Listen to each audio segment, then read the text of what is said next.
Just an opinion here for the armory life. There are limitless discussions and articles about the differences between male and female shooters, but there are surprisingly few discussions about older versus younger shooters. The most common universal challenge shared by men and women alike is aging eyes. As we get older, our eyeballs become less fluid. They essentially stiffen. This makes our vision less dynamic than it is when we're young.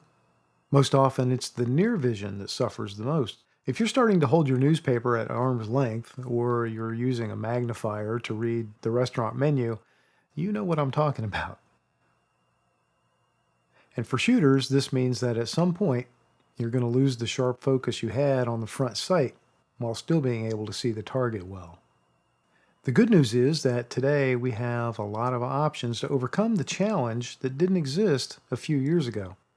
Let's look at some of the methods to combat aging eyes that don't involve a visit to the eye doctor.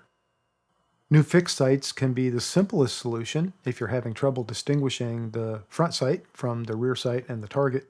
Many aftermarket companies like Ameriglow and XS Sights are making brightly colored front sights with a wide variety of rear sights, and they make them for nearly all modern popular models.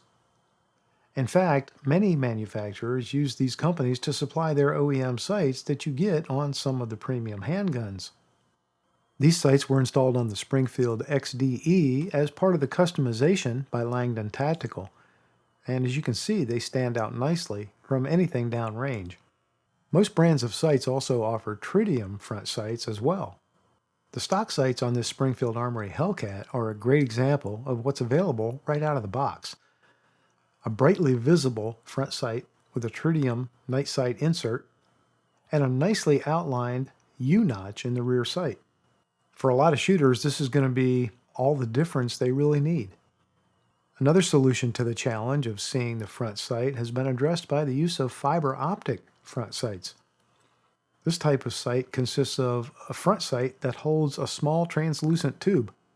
That tube gathers ambient light, and the end of it shines brightly as a single dot in the front sight. These are highly visible and greatly effective. However, without sufficient light, they add nothing. So I consider this a better solution for competition at the range than for protection in a dark hallway.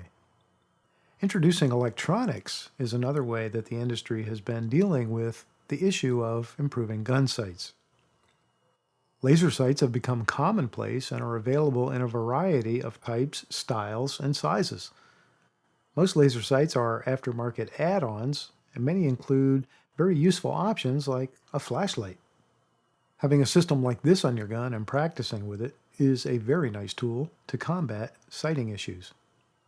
The laser changes the focus from your front sight out to the target, since the beam of light is projected to the target and literally becomes the point of aim.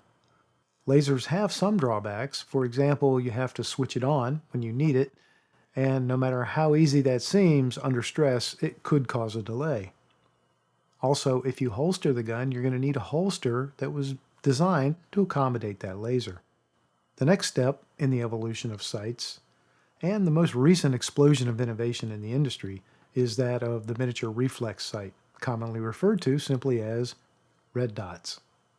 The concept of use is similar to the laser in that you focus on your target, not the muzzle area of your gun. The difference is that the dot is superimposed.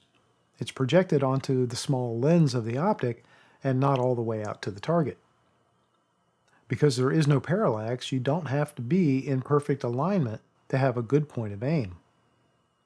Springfield Armory's new hex sights, the Dragonfly and the Wasp, are great examples of the state-of-the-art for pistol-mounted optics.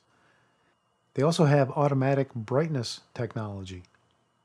Once they're zeroed, you just draw, point, and shoot. It really is that simple.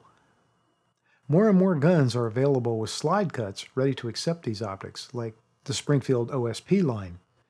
In fact, you can even get the optic pre-mounted and zeroed. Special holsters are not required because that part of the gun doesn't go into the holster. At least not if you're doing it right.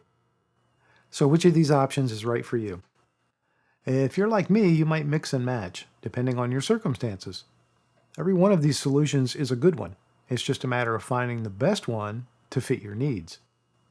My favorite is the way the Hex Wasp co-witnesses with the iron sights on the XDS Mod 2 OSP. This gives me confidence on an instant backup system if anything were to go wrong. Whatever you choose, chances are you'll be able to enjoy shooting again, maybe more than you have in years. I'm just an opinion for the armory life, and I'll see you again soon.